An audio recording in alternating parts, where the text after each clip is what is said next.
Washington Grove started out in 1873, and it started out as a Methodist camp meeting. I've lived here since 1995, so I was drawn to Washington Grove partly because of the historic character of the town, including things like the wooden street signs. The signs that had been periodically replaced over time were made by our town maintenance person named Jim Fletcher.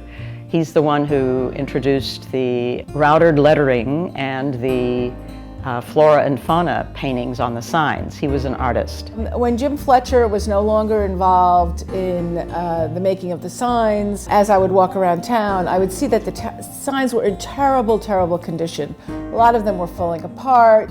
All the white lettering was gone. They were unreadable during the day, and they were really unreadable at night.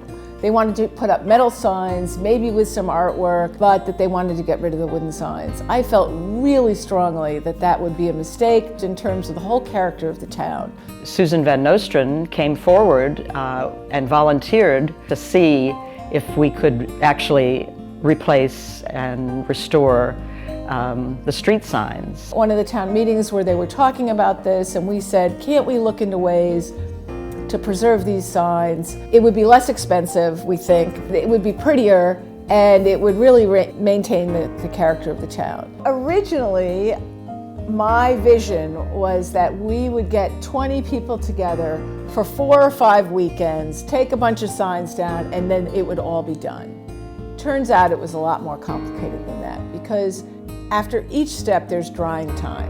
And so you can't just get a sign done it might take 6 hours to do one sign, but you can't do it in 6 hours. It has to be spread over time. Most of the work was done at my kitchen table. Actually, it was a lot of fun, and now that most of the work is done, I will miss always having a little crafty project to work on.